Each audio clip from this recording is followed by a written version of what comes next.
project yonale esithi Somnene People's Project. Akho ngendlela esaqalisa ngayo bakithi zathi lethi history ngoba laba batsha kumele sibatshele history yalindawo. Indawo le yaphekwa kudala. Kwathi ama councillors afika lungu zathi le ifana leZambezi project le ayibanjwa. Kwazi kwathi ngelilanga ngo-2013 sokukhethwe sesikhethe ubaba uNdebele sakhuluma naye sathi bakithi ama-clinic lapha silawo. I-clinic ekhona ikhatshana isesolusi ngithemba liyibonile ukuthi ukhatshana kangakanani. Kulale konkunzi njalo ikhatshana kangakanani. Kule kuNatani ikhatshana kangakanani. So abantu abanye bebelethele ezindleleni izikoshikala sezipantshile. Ngakho ngendlela yakhona sahlala phansi sasithi ikliniki le kumele siqalise ikliniki la siqalise ngo-2013. So ukugejwa kwakhona lapha kwagejwa nzima. Kwakuyisihlahla njengoba libona kuminyene kwakuyisihlahla yonke indawo. Sasesicela-ke abese-Plumtree ngale abe-public waste labanasika ukuthi bazosimeshela ukuthi singayenza njani. Basitshela bathi inhlabathi le lapha ilusi.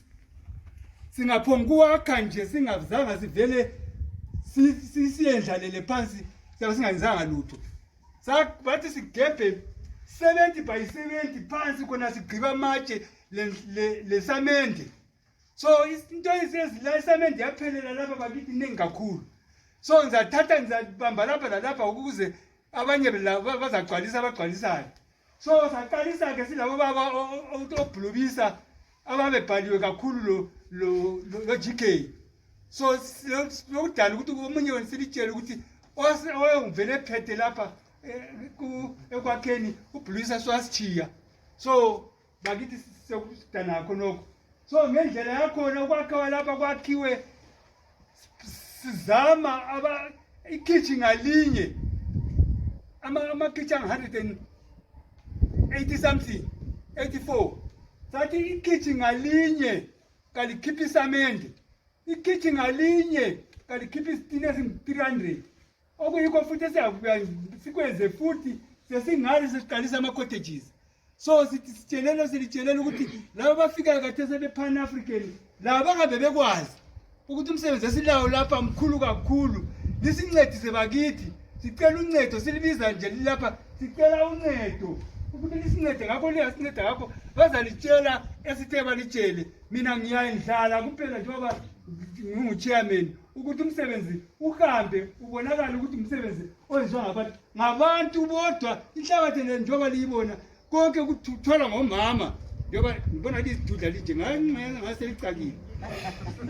So ngendlela yakhona into yenapha siyazenzela thina bese sicela ke lamajaha abangaphandle kwelizwe abasincedisayo kusukela sibona ngathi sesisukumele phezulu okuzwayo ukuthi babone ukuthi usitele iyahamba njalo ngokuhamba kwawo bebefisa ukuthi by August ibisiphelile into le sesekela kokunye okungale kumele kwekho ama-cottages angu-3.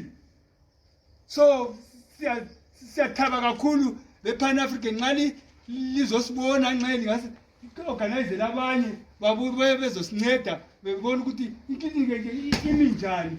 Ngiyathaba kakhulu ngikhuluma iphepha laze lawa okutshengisa ukuthi hayi ngitshayile ngiyabona khanda. Ngakho ngendlela yakhona bakithi ngizapha abanye ukuthi laba beke bekhulume balandise ukuthi kwahamba njani. Kokucina ngizacela ukuthi ngibonga amajaha kompofu omunye wakhona nangu isitina lezi zibonayo la besizithe emzini wakhe esiphela amanzi loba lami ngasempontshile abanye sebempontshile wasipha la manzi sithaye isitina ngakhona mpofu siyabonga. Lo mna wakho uJethro amatshe angena phansi lapha sibeshathatha eplazini lakhe khona ngale sisithi sifake khonapha abanye bakhona balamaqhubu ngempilwazi inkume khona ngithemba kulo vuka lapha imoto yakhe yaze yaqamuka izithathi zonke yapheza yaqamuka sakuthatha sibekile lapha sasilathela sakhangela eceleni sasesithi azibonele kanikwazi kodwa ngithemba uyakwazi khona ukuthi sakwenza khonokho. Ngikhulume njengokuba kuyikho bakithi ngithiyela abanye bagcwalise ngoba ama-cottages angale esicela futhi ukuthi likuzwe ukuthi ama-cottages amathathu